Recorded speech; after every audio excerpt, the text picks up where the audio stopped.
Hi అండి. అందరూ బాగుండాలని కోరుకుంటూ అమెరికాలో పడిపోతున్న ఇళ్ల ధరలు. ఒకప్పుడు అందనంత ఎత్తులో ఆకాశంలో ఉండేవి అమెరికాలో ఇళ్ల ధరలు. దానికి ఒక రకంగా మన ఇండియన్స్ కూడా కొంతమంది కారణమేనండి. అంత విపరీతంగా ఇళ్ల ధరలు పెరిగిపోవడానికి. ఇప్పుడు సడన్‌గా ఇళ్ల ధరలు అంత ర్యాపిడ్‌గా పడిపోవడానికి కారణాలు ఏంటో చెప్పే ముందు ఒక చిన్న రిక్వెస్ట్ అండి. మీరు ఈ వీడియో చూస్తుంటే గనక దయచేసి ఒక లైక్ చేయండి, షేర్ చేయండి. తప్పకుండా సబ్స్క్రైబ్ అయితే చేసుకోండి. అమెరికాలో ఏ వస్తువు ధర అయినా ఏదైనా సరే అండి, దేనికి సంబంధించి అయినా సరే ప్రైస్ వాల్యూ అనేది అంత ఈజీగా పెరగడం, అంత ఈజీగా తగ్గడం అనేది ఉండదండి. మీరు కరోనా ముందు చూసుకుంటే గనక గత 10-15 సంవత్సరాల నుంచి చూసుకోండి, ఏ వస్తువుకి విపరీతంగా షార్ట్ టర్మ్‌లో భయంకరంగా రేటు పెరిగిపోయింది, షార్ట్ టర్మ్‌లో భయంకరంగా తగ్గిపోయింది అనేట్టు ఏమీ ఉండదండి. ఇక్కడ ఏదైనా మార్పు అనేది చాలా స్లోగా వస్తూ ఉంటుంది. కానీ కరోనాకి తర్వాత ఇండియాలో లాగానే విపరీతంగా రేట్లు పెరిగిపోయినాయి. అయితే మనకి ఇండియాలో ఏదైనా స్థలాలు, ఇళ్ళకి సంబంధించి విపరీతంగా రేట్లు ఇవాళ చూసింది మళ్ళీ నెల తర్వాత చూస్తే రేటు పెరిగిపోయిందని చెప్తారు. కానీ అమెరికాలో ఇళ్ళకి సంబంధించి, స్థలాలకు సంబంధించి అంత ర్యాపిడ్‌గా రియల్ ఎస్టేట్ చేంజెస్ అనేవి ఏమీ జరగవండి. కానీ కరోనా తర్వాత ఇండియాలో లాగానే అమెరికాలో కూడా విపరీతంగా రేట్లు పెరిగిపోయినాయి. ఆ ఇళ్ళ రేట్లు, మరీ ముఖ్యంగా ఇళ్ళకి సంబంధించి రేట్లు పెరగడానికి ఒక రకంగా చూస్తే కనుక మన ఇండియన్సే కారణం అండి. అది కూడా అందరూ కాదండి, కొంతమంది ఇండియన్స్ ఆ ఇళ్ళ రేట్లు విపరీతంగా పెరిగిపోవడానికి కారణం. అయితే సడన్గా ఇళ్ళ రేట్లు ఎందుకు తగ్గిపోతున్నాయి, దానికి కారణాలు ఏంటి, నాకు అర్థమైన కొన్ని రీజన్స్ క్లియర్గా చెప్పాలనుకుంటున్నానండి. అందులో మొదటిది, అమెరికాలో ఇళ్ళ ధరలు ఇప్పుడు ప్రస్తుతం పూర్తిగా పడిపోతున్నాయి అనుకోవడానికి మొదటి కారణం ఇంట్రెస్ట్ రేట్స్ అండి. కరోనాకి ముందు మీరు ఎక్కడైనా అడగండి, ఇళ్ళ రేట్లకు సంబంధించి ఇంట్రెస్ట్ రేట్స్ ఎలా ఉన్నాయంటే బిలో 4% ఉండేయండి. అంతకు మించి ఉండేవి కాదు. 2.5 to 4% నాకు తెలిసినంతవరకు. ఎందుకంటే నేను ఎంక్వైరీ చేశానండి, చాలామంది సిటిజన్స్ అయిన వాళ్ళని కూడా ఎంక్వైరీ చేస్తే వాళ్ళు చెప్పిందే ఇది. సో కరోనాకి ముందు మ్యాక్సిమం 4% అంట. సో మినిమం వచ్చేసి 2%, 2.5%కి కూడా హౌసింగ్ లోన్స్ వచ్చాయి అనమాట. అయితే ఇప్పుడు ప్రస్తుతం అమెరికాలో ఇళ్ళకి సంబంధించి హౌసింగ్ లోన్స్కి ఇంట్రెస్ట్ రేట్ వచ్చేసి దాదాపు అరౌండ్గా 7% ఉందండి. 7% అంటే అమెరికాలో చాలా ఎక్కువ అని అర్థం. ఎందుకంటే నాకు ఫ్రెండ్స్ ఉన్నవాళ్ళే రీసెంట్గా కొంతమంది ఇల్లు కొనడం జరిగింది లాస్ట్ ఇయర్, అంతకుముందు ఇయర్లో అట్లాగా. వాళ్ళు చెప్పింది ఏంటంటే దాని ప్రకారం కొంతమందికి 6.8%, కొంతమందికి 6.2%, కొంతమందికి 6.5%, ఇలా 6 to 7% మధ్యలోనే ఇంట్రెస్ట్ రేట్స్ అయితే ఉన్నాయి. దానికి చాలా రీజన్స్ ఉంటాయండి. ఇంట్రెస్ట్ రేట్ ఇంకొంచెం పెరగడానికి, కొంతమందికి ఆ 0.5% కూడా డిఫరెన్స్ రావడానికి వాళ్ళ క్రెడిట్ స్కోర్ ఎలా ఉంది, ఇదివరకు ఏమన్నా లోన్లు ఎగ్గొట్టున్నారా, వాళ్ళ క్రెడిట్ స్కోర్ ఎలా ఉంది, వాళ్ళు ఎన్నేళ్ళు అయింది వచ్చి, వాళ్ళ క్రెడిట్ స్కోర్ బాగుందా, కొంచెమే ఉందా, ఎన్ని సంవత్సరాల నుంచి క్రెడిట్ స్కోర్ మెయింటైన్ చేస్తున్నారు, ఇవన్నీ బేస్ చేసుకొని వాళ్ళ హౌసింగ్ రేట్స్లో ఇంట్రెస్ట్లో ఆల్రెడీ ఉన్నదానికి కొంచెం యాడ్ ఆన్ అవ్వడం కానీ కొంచెం తగ్గడం కానీ జరుగుతుందండి. సో కొంతమందికి 6.2కి రావడానికి, కొంతమందికి 6.8 పడడానికి అదే రీజన్ అనమాట. సో అరౌండ్ 7% ఇంట్రెస్ట్ రేట్ అంటే, ఇక్కడ ఇండియాలో అయితే మనకి ఫిక్స్డ్ ఇంట్రెస్ట్ రేట్ ఉంటుందండి. సో 20 years మ్యాక్సిమం మనకి హౌసింగ్ లోన్కి. కానీ అమెరికాలో ఇండియాలో కూడా ఉంటుందండి, ఫ్లోటింగ్ ఉంటుంది, ఫిక్స్డ్ ఉంటుంది, ఇండియాలో కూడా ఉంటుంది బట్ హౌసింగ్ లోన్ పీరియడ్ అనేది 20 years అనుకుంటా నాకు తెలిసినంత వరకు. బట్ అమెరికాలో 30 years ఉంటుంది హౌసింగ్ లోను. ఫిక్స్డ్ ఇంట్రెస్ట్ రేట్స్ ఉంటాయి, ఫ్లోటింగ్ ఇంట్రెస్ట్ రేట్స్ ఉంటాయి. ఏదైనా సరే ఇప్పుడున్న పరిస్థితుల్లో అరౌండ్ 7% అండి. సో మనకి లాంగ్ టర్మ్లో చూసుకుంటే కనుక ఈవెన్ 0.5% ఇంట్రెస్ట్ రేట్ కూడా చాలా ఎక్కువ మొత్తంలో నష్టపోతామండి. సో చాలామంది అవి ఆలోచించకుండా తీసేసుకుంటారు, కానీ ఇంట్రెస్ట్ రేట్స్ అనేవి చాలా ఎక్కువ ఇంపాక్ట్ చూపిస్తాయి మన లోన్ మీద. సో అరౌండ్ 7% అంటే చాలామంది ప్రస్తుతం ఇల్లు కొనకుండా ఆగిపోవడానికి ఇది ఒక రీజన్ అండి. ఇంట్రెస్ట్ రేట్లు అనేవి విపరీతంగా ఉన్నాయి, అవి తగ్గినాక కొనుక్కుందాంలే, చూద్దాంలే అని చెప్పి లాస్ట్ 2 years నుంచి వెయిట్ చేసే వాళ్ళు కూడా ఉన్నారు.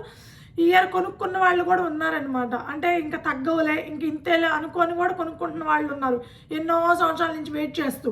సో అలా ఇంట్రెస్ట్ రేట్స్ వల్ల ఇళ్ళ ధరలు అనేవి, ఇళ్ళు కొనకపోవడం వల్ల, ఆ డిమాండ్ తగ్గడం వల్ల ఆటోమేటిక్గా ఇళ్ళ ధరలు కూడా కొద్దిగా తగ్గుతున్నాయి అన్నమాట. రెండవది మోస్ట్ ఇంపార్టెంట్ నాకు తెలిసింది, జాబ్ సెక్యూరిటీ లేకపోవడం అండి. అమెరికాలో ఇల్లు కొనడము అనేది అమెరికన్స్ కంటే ఎక్కువగా ఇమ్మిగ్రెంట్స్, నాన్ ఇమ్మిగ్రెంట్సే కొంటారండి. బేసిక్ అమెరికన్ సిటిజన్స్ కంటే కూడా చైనీసు, ఇండియన్స్, జపనీసు వీళ్ళే ఎక్కువగా కొనేది అమెరికాలో ఇల్లు అంటే. సో సగటు అమెరికన్ అనేవాళ్ళు ఇల్లు కొనడం అనేది చాలా తక్కువ. నాన్ ఇమిగ్రెంట్స్ ఇల్లు కొనడం చాలా ఎక్కువ. అలాంటిది ఇప్పుడున్న సిచ్యువేషన్లో మీరు ఈ సంవత్సరం 2025 అంతా చూసుంటారండి. జాబ్ సెక్యూరిటీ అనేది అస్సలు లేదు.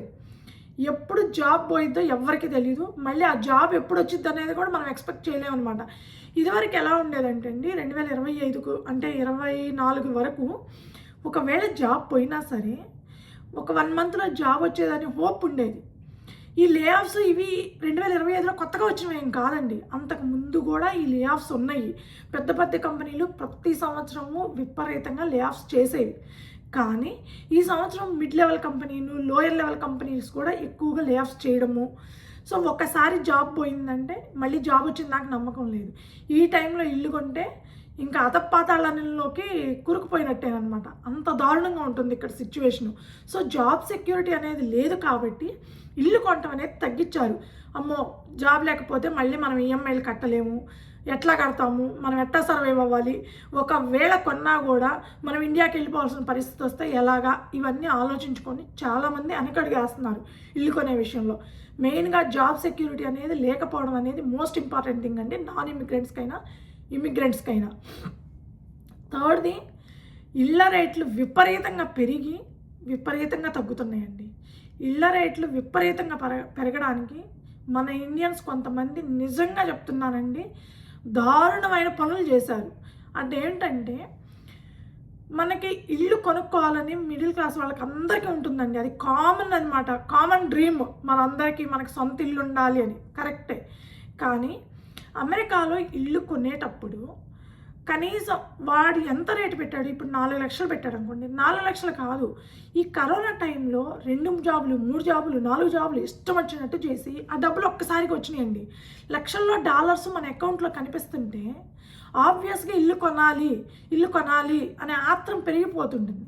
దీనివల్ల 4 లక్షలు ఎవడైనా రియల్ ఎస్టేట్ వాడో లేకపోతే ఆ బిల్డరో చెప్పాడు అనుకోండి, మేము ఇంకో $10,000 ఎక్స్ట్రా ఇస్తాం మాకు ఇవ్వండి అని బిడ్డింగ్లు వేసేవాళ్ళు అనమాట. మన ఇండియన్సేనండి ఎక్కువగా, మన ఇండియన్సే బిడ్డింగ్లు వేసి మరీ కొనుక్కుంది ఇల్లు అప్పట్లో.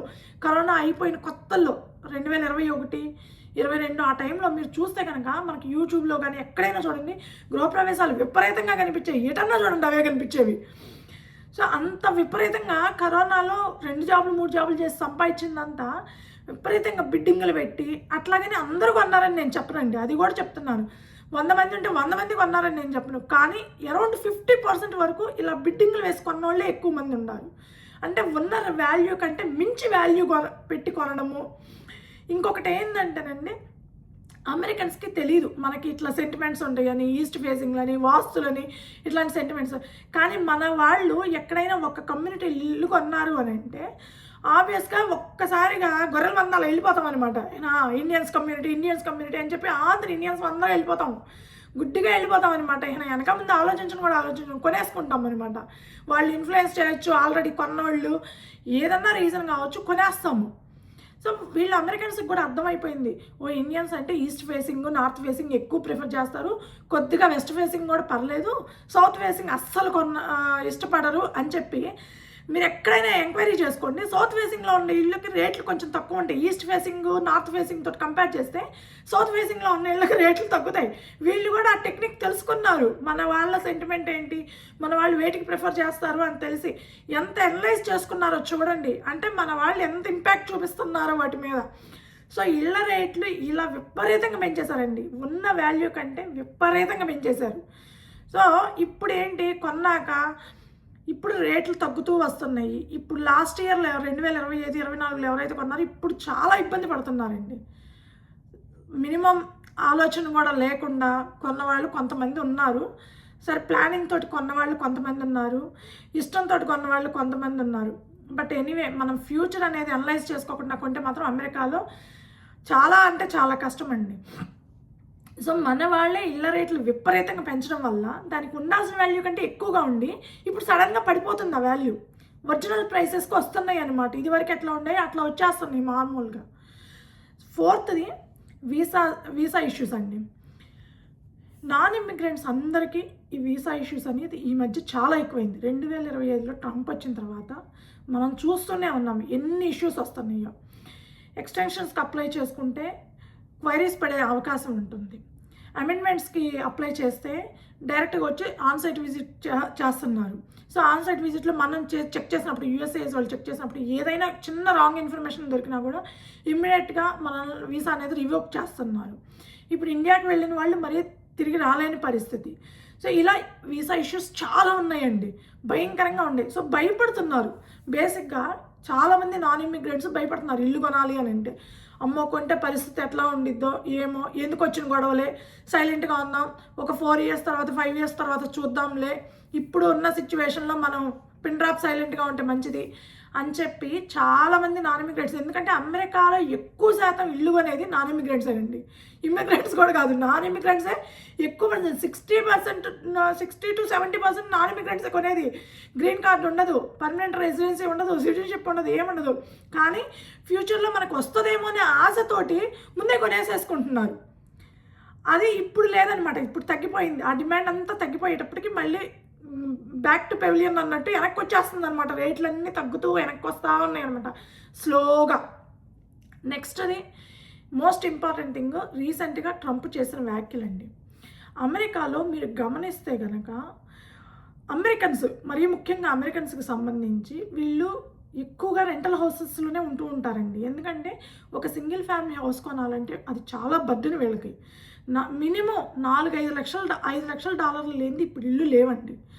సో 5 లక్షల డాలర్లు పెట్టే కెపాసిటీ అమెరికన్స్కి చాలామందికి ఉండదు. దానివల్ల కొంతమంది కొన్ని సంస్థలు, కంపెనీలు ఈ సింగిల్ ఫ్యామిలీ హౌసులు కొని వాటికి విపరీతంగా రేట్లు పెంచేయడం, లేదంటే వాటికి రెంటలు పెంచేసి మెయింటైన్ చేయడము ఇలాంటివి చేస్తున్నారు. సో వాటిని అన్నింటినీ కట్టడి చేస్తాను అని చెప్పి ఆయనకి సపోర్ట్గా, ట్రంప్కి సపోర్ట్గా వాళ్ళ సెనేటర్ ఒకళ్ళు నేను బిల్లు పెడతాను దీనికి సపోర్ట్గా. అమెరికన్స్ ప్రతి ఒక్కళ్ళు, ఏ మిడిల్ క్లాస్ అయినా, అబోవ్ మిడిల్ క్లాస్ వాళ్ళైనా, ఎవరైనా సరే అమెరికన్స్ ప్రతి ఒక్కళ్ళు సింగిల్ ఫ్యామిలీ హౌస్ బై చేసుకునే విధంగా మేము బిల్లు తీసుకొస్తాం, అంటే సపోర్టివ్గా, అంటే రేట్లు కంట్రోల్లోకి తీసుకొస్తాము అన్నట్టుగా చెప్పడం జరిగిందనమాట. దానివల్ల కూడా కొద్దిగా రియల్ ఎస్టేట్ బిజినెస్ చేసేవాళ్ళు కావచ్చు, లేదంటే బిల్డర్స్ కావచ్చు, కొంచెం జాగ్రత్తలు తీసుకుంటున్నారనమాట. దానివల్ల కూడా మరి ఓవర్గా రేట్లు పెట్టకుండా కొంచెం నార్మల్గా తీసుకురావాలి రేట్లు అని ట్రై చేస్తున్నారు. నెక్స్ట్ అది ఫైనాన్షియల్ ప్లానింగ్ లేకపోవడం అండి. మన ఇండియన్స్ చాలామందికి ఇది లోపిస్తుంది. ఫైనాన్షియల్ ప్లానింగ్ అనేది అస్సలు చేసుకోరు. ఏంటంటే ఫస్ట్ థింగ్, ఇక్కడ అమెరికాలో ఇల్లు కొనాలి అని అంటే గుడ్డిగా మన దగ్గర డబ్బులు ఉన్నాయా కొంటమా కాదండి. ప్రతి ఒక్కటే ఆలోచించుకోవాలి. ఇండియాలో మనం కొనుక్కునే ఇళ్ళకి ఇక్కడికి చాలా అంటే చాలా డిఫరెన్స్ ఉంటుంది. చాలా ఆలోచించుకోవాలి. ఇక్కడ మనకి ఎలాంటి వుడ్ యూజ్ చేస్తున్నారు, అసలు ఇల్లు కొనే ముందు కంపల్సరీ తీసుకోవాల్సిన జాగ్రత్త ఇన్స్పెక్షన్ చేయించుకోవడం అండి. $1,000 $2,000 కడితే దానికి లీగల్గా ఇన్స్పెక్షన్ చేసే వాళ్ళు ఉంటారు. సో వచ్చి కొత్త ఇల్లు అయినా పాత ఇల్లు అయినా ఏదైనా సరేనండి, ఈవెన్ కొత్త కన్స్ట్రక్షన్ అయినా సరే మనం వెళ్ళి చెక్ చేయించుకోవాలి. చెక్ చేయించుకుంటే దాంట్లో ఉన్న లోటుపాట్లు అనేవి మనకు తెలుస్తాయి. సో బిల్డర్ని మనం అడిగి వాటన్నిటిని జాగ్రత్తలు తీసుకోవడానికి ఒక అవకాశం ఉంటుందన్నమాట. అట్లా చేయించుకోరు. ఫస్ట్ థింగ్, అవన్నీ అసలు మన వాళ్ళకి పట్టవండి. సెకండ్ థింగ్, ఒక ప్రాపర్టీ ఇల్లు అనేది కొంటున్నాము, దాని ఇన్సూరెన్స్ ఇండియాలో మనం ఇన్సూరెన్స్ పెద్దగా తీసుకోమండి, హౌసింగ్ ఇన్సూరెన్స్ పెద్దగా తీసుకోము. కానీ అమెరికాలో హౌస్ ఇన్సూరెన్స్ అనేది కంపల్సరీ మ్యాండేటరీ అండి. ఎందుకంటే ఇక్కడ రూఫ్ పైన మనకి స్లాబ్ పోస్తారు కదండి, అలాగే ఇక్కడ రూఫ్ వేస్తారు. ఆ రూఫ్ అనేది మనకి ఎవ్రీ 10 yearsకో 12 yearsకో 15 yearsకో ఇలా చేంజ్ చేసుకుంటూ ఉండాలన్నమాట కంపల్సరీ. ఎందుకంటే 30 years లోన్ ఉంటుందండి. సో 30 yearsలో కనీసం 2-3 times మనం రూఫ్ అనేది చేంజ్ చేసుకోవాలి. మనకి రూఫ్ చేంజ్ చేసుకున్నప్పుడల్లా ఇన్సూరెన్స్ మనకి పెరిగిపోతూ ఉంటుంది. ఫర్ ఎగ్జాంపుల్ అండి, ఇప్పుడు కొత్త ఇంటికి ఇన్సూరెన్స్ మనం ఒక $100 కడుతున్నాం అనుకోండి, మన రూఫ్ ఒక 10 years తర్వాత 12 years తర్వాత చేంజ్ చేసుకున్నాం అనుకోండి, అది సడన్గా $300 $400 పెరిగిపోతుంది. 10 years తర్వాత చూసుకుందాంలే, అప్పుడు సంగతి అప్పుడు కదా అని అనుకుంటారు. కానీ అది లాంగ్ టర్ము, ఏదో సంవత్సరానికో 5 సంవత్సరాలకో అయిపోయేది కాదు అని ఆలోచించరు. ఇనిషియల్గా అసలు అవి తెలుసుకోరనమాట. మూడవది ప్రాపర్టీ ట్యాక్స్ అండి. ప్రాపర్టీ ట్యాక్స్ అమెరికాలో మనం కొత్త ఇల్లు కొనుక్కున్నాం అనుకోండి, ఫస్ట్ ఇయర్ ప్రాపర్టీ ట్యాక్స్ అనేది ల్యాండ్ మీద ఉంటుంది. ఎందుకంటే ఒక బిల్డరు ల్యాండ్ వాల్యూ చెప్తారు. ఇది కరోనాకు ముందు లేదండి, డిమాండ్ని బట్టి ల్యాండ్ వాల్యూకి సపరేట్గా చేస్తాము, అట్లా కూడా ఉంటుందన్నమాట. సో ప్రాపర్టీ ట్యాక్స్ అనేది ఫస్ట్ ఇయర్ మీకు ల్యాండ్ మీద వేస్తారు. ల్యాండ్ మీద వేసినప్పుడు ల్యాండ్ వాల్యూ $1,00,000 లేకపోతే $50,000, దాని మీదే నువ్వు ప్రాపర్టీ ట్యాక్స్ కట్టాలి. సెకండ్ ఇయర్ ఏమవుతుందంటే ఇంటి వాల్యూ ప్లస్ ల్యాండ్ వాల్యూ రెండు కలిపి మీకు ప్రాపర్టీ ట్యాక్స్ కట్టాల్సి వస్తుంది. ప్లస్ ఇంకొకటి ఏంటంటే ప్రాపర్టీ ట్యాక్స్ ఇండియాలో లాగా ఫిక్స్డ్ ఉండదండి. ఎప్పుడో 10 సంవత్సరాలకో 20 సంవత్సరాలకో మార్పులు తేవడం ఉండదు. ఎప్పుడైనా గవర్నమెంట్ చేంజ్ చేయొచ్చు. స్టేట్ గవర్నమెంట్ ఎప్పుడైనా ప్రాపర్టీ ట్యాక్స్ పెంచొచ్చు అనమాట.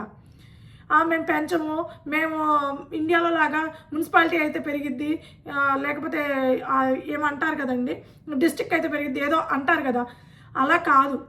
ఎప్పుడు కావాలంటే అప్పుడు 2 ఇయర్స్ కావచ్చు, 5 ఇయర్స్ కొన్స్ కావచ్చు, ఎప్పుడైనా సరే స్టేట్ గవర్నమెంట్ చేతిలో ఉంటుంది. స్టేట్ గవర్నమెంట్ ప్రాపర్టీ ట్యాక్స్ పెంచే అవకాశం ఉంటుంది. సో ఫస్ట్ ఇయర్ తక్కువ పడింది కదా, 30 ఇయర్స్ అదే పడిద్ది అనుకుంటారు. అది కాదు, సెకండ్ ఇయర్ మారిపోతుంది. మీరు ఇన్సూరెన్స్ తీసుకుంటే మారిపోతుంది, ప్రాపర్టీ ట్యాక్స్ గవర్నమెంట్ పెంచితే మారిపోతుంది. ఇవన్నీ ఆలోచించరు, గుడ్డిగా తీసుకుంటారనమాట. అవి ఆలోచించుకోరు. మోస్ట్ ఇంపార్టెంట్ థింగ్ అండి, ప్రాపర్టీ కొనేటప్పుడు ఫైనాన్షియల్ ప్లానింగ్ ఉండాల్సింది. మనకు వచ్చే శాలరీలో మనకి ఏదైతే ఇన్కమ్ వస్తుందో, సే ఫర్ ఎగ్జాంపుల్ మనకు ఒక $8,000 చేతికి వస్తుందంటే పర్ మంత్, దాంట్లో 30 to మ్యాక్స్ 40%, మ్యాక్స్ అది కూడా 30% కంటే మించకుండా ఈఎంఐ అనేది ఉండాలండి. లేదంటే మ్యాక్స్ మీరు బాగా పెట్టగలము అనుకున్నప్పుడు 40% వరకు పెట్టవచ్చు మనకు వచ్చే పర్ మంత్ ఇన్కంలో. అంతకు మించి అసలు ఎట్టి పరిస్థితుల్లో 41% కూడా ఉండకూడదండి. 40% బిలోనే ఉండాలి. అది మినిమం కూడా ఆలోచించరు. ఇప్పుడు నేను ఆల్రెడీ కొన్న వాళ్ళని చూస్తుంటే వాళ్ళ శాలరీలో 50% వాళ్ళు ఈఎంఐలకే కట్టేస్తుంటారండి. 50%, రిమైనింగ్ 50%లో మనకి ఫ్యామిలీ రన్ అవ్వాలి, ఎమర్జెన్సీస్ ఉంటాయి, అవన్నీ రన్ అవ్వాలి, అవి ఆలోచించుకోరు. ఆ టైంలో అది ఆలోచించరు. ఎప్పుడైనా మన శాలరీలో 30% మనం ఏదైనా సరే, అది కారు కావచ్చు, ఇల్లు కావచ్చు, ప్రాపర్టీ కావచ్చు, ఏదైనా సరే 30% ఉండాలి. తర్వాత 10 to 20% మన సేవింగ్స్ ఉండాలి. ఆ తర్వాత 50% మన ఎక్స్పెన్సెస్ కానీ ఏమైనా సరే చూసుకోవాలి. ఇలా ఉండాలి. అలా చూడరు. వీళ్ళ ఇన్కమ్ H1B వాళ్ళే ఉన్నారనుకోండి, వాళ్ళ ఇన్కమ్ గురించి ఆ ఇన్కంలోనే H1B వాళ్ళకి ఏదైతే వస్తుందో దాంట్లోనే మొత్తం కంప్లీట్గా మన ఈఎంఐలు కానీ, మన ఎక్స్పెన్సెస్ కానీ, మన సేవింగ్స్ కానీ అన్నీ అయిపోవాలి. వైఫ్ వర్క్ చేస్తుంది అనుకోండి, H1B మీద ఉన్న, H4 EAD మీద ఉన్న, F1 OPT మీద ఉన్న, దేని మీద ఉన్న వాళ్ళకు వచ్చే ఇన్కమ్ అనేది కేవలం సేవింగ్స్ కన్నా చూడాలి. ఒక సైడ్ సేవింగ్ కింద చూడాలి తప్ప దాన్ని మెయిన్ ఇన్కంలో కలిపేసి మా ఆవిడ జాబ్ చేస్తుంది కదా, మా ఆవిడకి ఇంత వస్తున్నాయి కాబట్టి మనకి ఏ ప్రాబ్లం ఉండదు. లేడీస్ జాబ్ అనేది కంటిన్యూస్గా లైఫ్ లాంగ్ రన్ అవ్వద్దని నమ్మకం లేదండి. ఏ రీజన్ వల్లైనా వాళ్ళకి నాకు నచ్చలేదు, ఇప్పుడు కొన్నాళ్ళు రెస్ట్ తీసుకోవాలనుకునే రీజన్ తోటైనా వాళ్ళు మానేసుకోవచ్చు. ఎందుకంటే వాళ్ళు మెయిన్ కాదు, వాళ్ళు జస్ట్ డిపెండెంట్స్ కాబట్టి అవేమీ ఆలోచించరు. అక్కడ వస్తుంది కదా, ఇక్కడ కలిపేసుకోవడం, దున్నేయడం చేయండి, ఇదే చేస్తారు. సో ఫైనాన్షియల్ ప్లానింగ్ అనేది మన వాళ్ళకి చాలామందికి ఉండదండి. సో ఎప్పుడైనా సరే మనం అది లేకుండా పోవడం వల్ల ఫైనాన్షియల్ ప్లానింగ్ ఫ్యూచర్లో ఇట్లా వస్తుంది, ఇట్లా జరుగుతుంది. ఒకవేళ జాబ్ పోయింది, జాబ్ పోతే మనం వితౌట్ జాబ్ 3 months మనం ఈఎంఐలు కట్టుకోగలమా, మన ఫ్యామిలీని రన్ అవ్వగలుగుతుందా అంటే తెలీదు, ఎవ్వరికీ తెలియదండి. అప్పులు చేసేస్తారు, క్రెడిట్ లోన్స్ తీసుకుంటారు, విపరీతంగా దారుణంగా అయిపోతుంది అనమాట. ఫైనాన్షియల్ సిచ్యువేషన్ ఏదైతే ఉంటుందో ఫ్యామిలీకి అది కంప్లీట్గా డౌన్ అయిపోతుంది అనమాట.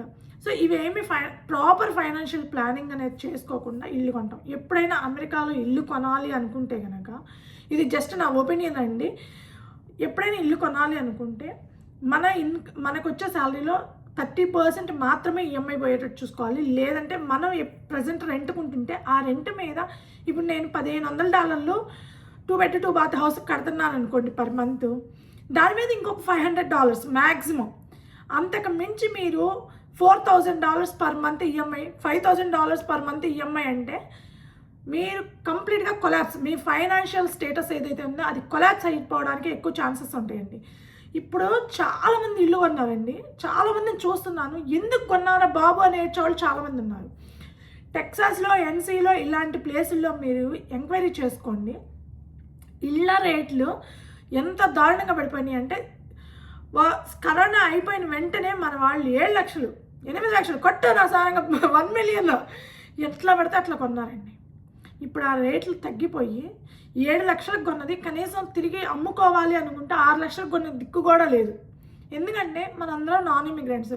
ఇక్కడ జాబ్ ఉంటే ఇక్కడ ఉంటాము, వేరే స్టేట్లో జాబ్ వస్తే అక్కడికి పోతాము. ఇక్కడ రెంటల్కి ఇవ్వాలి ఇచ్చుకుందాంలే అనుకుంటే మనం అక్కడ రెంట్ కట్టాలి మూసుకొని. సో అక్కడికి ఇక్కడికి చెల్లవుతుందిలే అనుకోవడానికి కూడా ఇక్కడ కట్టేవాళ్ళు 100% జెన్యున్ పర్సన్స్ అయ్యి ఉండాలని లేదు. ఒకవేళ ఎవరైనా జెన్యున్ పర్సన్ కాని వాళ్ళు వస్తే ఇల్లంతా స్పాయిల్ చేస్తారు. అది మళ్ళీ మనం బాగు చేయించుకోవాలంటే మనకు ఒక దోల తీరుద్ది. సో ఇవన్నీ ఏమీ ఆలోచించకుండా ఇల్లు కొనటం అనేది నా దృష్టిలో మాత్రం తప్పు జరిగినట్టేనండి. సో ఇవన్నీ ఏవి ఆలోచించరనమాట. ఏదో కొన్నామంటే కొన్నాం అన్నట్లుగా చేసేస్తారనమాట. నెక్స్ట్ అది ఇల్లు కొనేటప్పుడు బేసిక్ నాలెడ్జ్ లేకుండా ఇల్లు కొనడం అండి. ఎప్పుడైనా మీరు ఏ ప్లేస్కైనా వెళ్ళండి, ఆ ఇళ్ళ గురించి బేసిక్ నాలెడ్జ్ లేకపోతే ఇల్లు కొన్నారు అని అంటే ఆ తర్వాత మనం ఏడవాల్సిందేనమాట.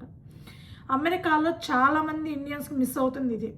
ఒక ఇల్లు కొంటున్నాము, ఆ ఇల్లు ఏ ఏరియాలో ఉంది అంతా అనేది వర్త్ఫుల్లా కాదా. నేను చూసిన దాని ప్రకారం ఇక్కడ చాలామంది అండి అసలు ఆ నాలెడ్జ్ అనేది ఉండదన్నమాట వాళ్ళకి.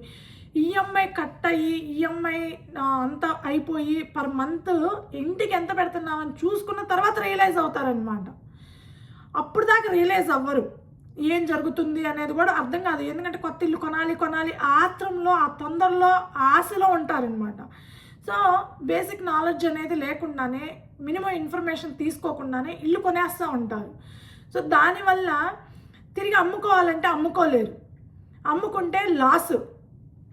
ఇప్పుడు ఎవరైనా సరే అమెరికాలో నాన్ ఇమిగ్రెంట్ హోదాల్లో ఇల్లు కొంటున్నారు అని అంటే వాళ్ళకి ఎంత నష్టం అంటే వాళ్ళకి ఆ నష్టం అనేది తెలిసేటప్పటికీ అంత అయిపోతుంది అనమాట.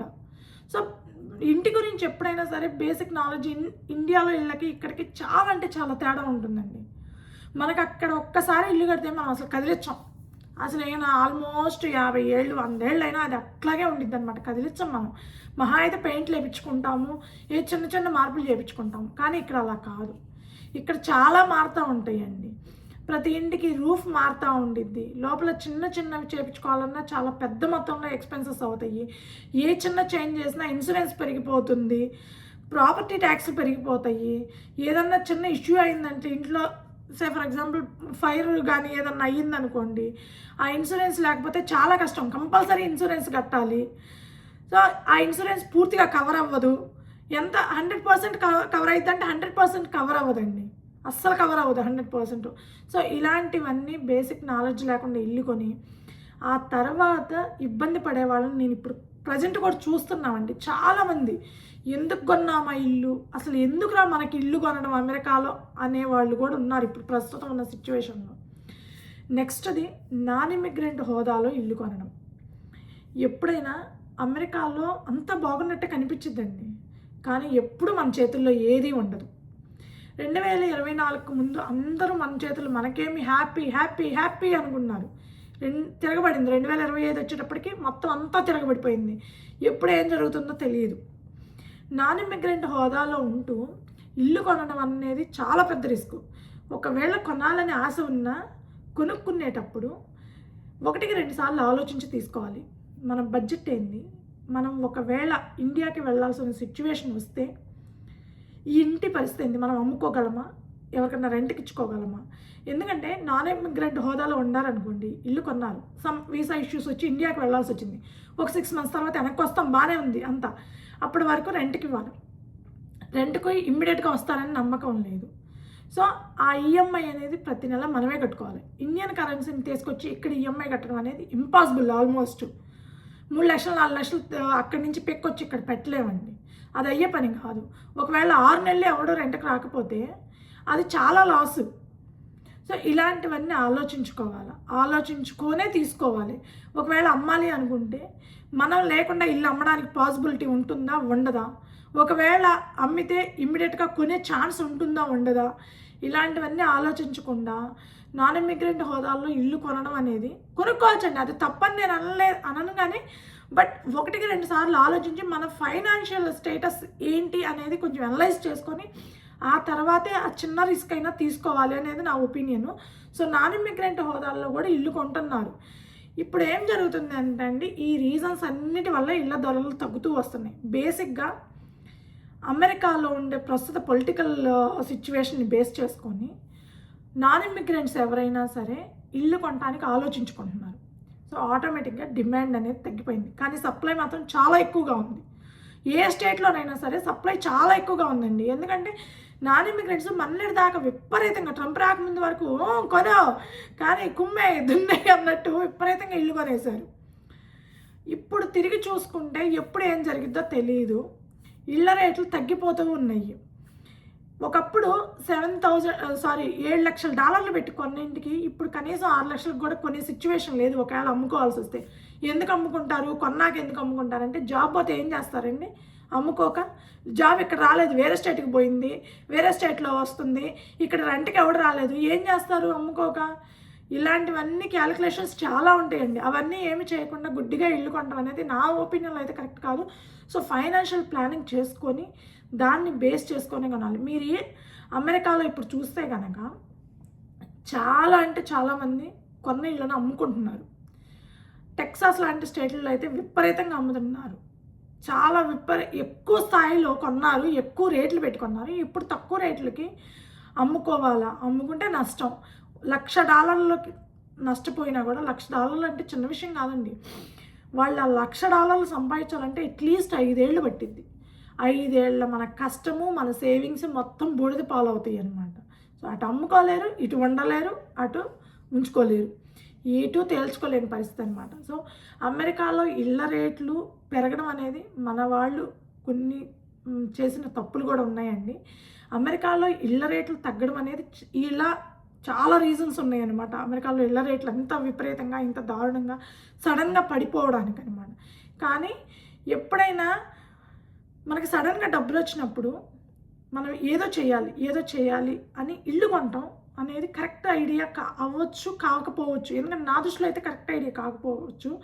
ఎందుకంటే మనం ఏదైనా ఒక ఇన్కమ్ చూసామనుకోండి, సడన్గా ఏదో ఒకటి కొనాలి అని ఆలోచిస్తాం, ఖచ్చితంగా ఆలోచిస్తాం. కాకపోతే ఆ కొనడం అనేది ప్రాపర్గా ప్లాన్ చేసుకొని కొనాలి. ముందు ఫ్యూచర్ ఆలోచించి అట్లీస్ట్ 10 years ఆలోచించి కానీ ఒక దాని మీద మనం ఇన్వెస్ట్ చేయకూడదు. అలా గుడ్డిగా ఎప్పుడు ఇన్వెస్ట్ చేయకూడదు. దానివల్ల ఇప్పుడు చాలామంది నష్టపోతున్నారు, చాలామంది బాధపడుతున్నారు. ఎందుకు కొన్నామురా బాబు ఇంత రేట్లు పెట్టి అని. కొన్ని ప్లేసెస్లో అంత విపరీతంగా పడిపోకపోవచ్చు అండి రేట్లు, కానీ కొన్ని ప్లేసెస్లో మాత్రం విపరీతంగా పడిపోతున్నాయి రేట్లు. ఈ మధ్యకాలంలో నేను చాలామంది వింటున్నాను, ఎందుకో ఇప్పుడు కొన్నాము, ఇంత రేటు తగ్గింది, అనవసరంగా కొన్నామేమో అనిపిస్తుంది, ఈఎంఐలు కట్టలేకపోతున్నాము, ఇట్లా చాలామంది చాలా రకాలుగా ఇబ్బంది పడుతున్నారు. సో అమెరికాలో ఇళ్ళ రేట్లు పడిపోవడానికి, ఇళ్ళ ధరలు తగ్గిపోవడానికి ఇవన్నీ రీజన్స్ అనమాట. ఈ వీడియో మీకు నచ్చుంటే కనుక దయచేసి ఒక లైక్ చేయండి, షేర్ చేయండి, తప్పకుండా సబ్స్క్రైబ్ అయితే చేసుకోండి. Thank you.